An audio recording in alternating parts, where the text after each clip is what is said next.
Đấy Bạn ca.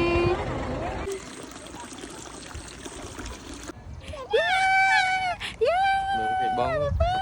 បន្ទាប់ពីសម្រាប់នយោបាយថ្ងៃនេះថ្ងៃទី2ហើយនេះគឺជាគោលដៅរបស់យើងដែលយើងត្រូវមកលេងថ្ងៃទី2ហ្នឹងគឺផ្លូវតងអាំងដោយសារតែអ្នកមកវាវែងហ្នឹងគឺប្រកាសជាត្រូវមកលេងកន្លែងហ្នឹងហើយចឹងសម្រាប់ទេសភាពនៅតាមដងផ្លូវមិនខ្វល់ថានៅកន្លែងតងអាំងឬក៏តាមផ្លូវដែលយើងមកយើងមានអារម្មណ៍ថា fresh មែនតើបើអ្នកទាំងអស់គ្នាធ្លាប់ទៅខាងកោះកុងអីចឹងណាគឺទស្សនភាពព្រៃភ្នំគឺស្អាតដូចគ្នាហើយណាមួយខែវស្សាទៀតគឺដើមឈើដុះគឺខៀវស្ងាត់ស្អាតមែនតើឥឡូវនេះពួកខ្ញុំឈប់នៅកន្លែងទីតាំងដែលគេឲ្យឈប់ហ្នឹងកន្លែងហ្នឹងភ្ញៀវទេសចរគឺគេមកឈប់នៅនឹងទាំងអស់គ្នាដើម្បីថតរូបចេញរូបផ្លូវទងអាំងស្អាតអញ្ចឹងណាយើងមើលនៅកាមេរ៉ាអញ្ចឹងយើងមើលអត់សូវដឹងទេប៉ុន្តែបើយើងមើលនឹងផ្នែកមានអារម្មណ៍ថាស្អាតហើយទៅកន្លែងនេះគេមាន station ឲ្យយើងដើម្បីយើងអាចឈរថតរូបបានអញ្ចឹងណានៅនឹងមានលក់ដូចជាកាហ្វេដែរមានការរៀបចំជារមណីយដ្ឋាននៅនឹងដែរប៉ុន្តែគ្រាន់ថាអត់ទាន់ឲ្យ 100% ទេខ្ញុំមើលទៅហើយទៅកន្លែងនេះគឺជាកន្លែងដែលយើងអាចឡើងទៅលើដើម្បីថតរូបពីលើនឹងទៅឃើញកន្លែងផ្លូវនៅខាងក្រោមនឹងស្អាតគ្រាន់ថា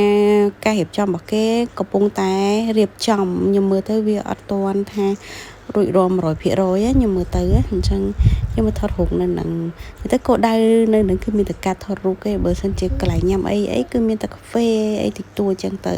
អានេះខ្ញុំឡើងមកដល់លើហើយទៅយើងថតពីលើទៅក៏ឃើញស្អាតដែរតែរៀងញ៉ាំដែរខ្ញុំរៀនដើរដល់ចុងនឹងទេព្រោះអីរៀងភឺដែរអញ្ចឹងយើងមើលទៅអញ្ចឹងក៏ឃើញស្អាតដែរបន្ទាប់ពីនៅកន្លែងហ្នឹងខ្ញុំក៏បានថតរូបបានខ្លះដែរបានរូបថតស្អាតច្រើនតាហើយទៅឥឡូវយើងចុះមកវិញហើយ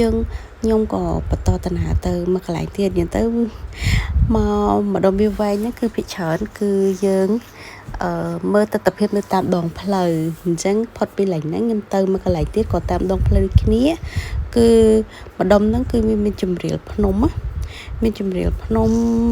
ស្អាតហើយទៅចំខែវស្សាហ្នឹងដុះស្មៅឃើញស្អាតអញ្ចឹងក៏ជាកន្លែងដែលគេ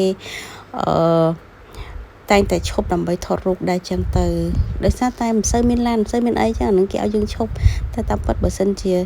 កន្លែងខ្លះបើសិនជាឡានម៉ូតូច្រើនក៏គេអត់ឲ្យយើងលបាយពេញផ្លូវដែរប៉ុន្តែនេះក៏មិនសូវសម្បូរឡានសម្បូរម៉ូតូដែរអញ្ចឹងភាគច្រើនបងអូនដែលគាត់មកលេងហ្នឹងភាគច្រើនគឺ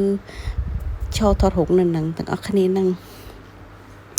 ហើយពេលនោះអ្នកឃើញអានេះគឺសុទ្ធតែទឹកនៅភ្នំដែលហូរមកហើយទៅខ្ញុំក៏បានថតរូបខ្លះពេលហ្នឹងប៉ាប៉ាហើយនឹងសេកាតបានចុះមកដោយសារតែអូនគេអញ្ចឹងខ្ញុំចុះមកម្នាក់ឯងកន្លែងហ្នឹង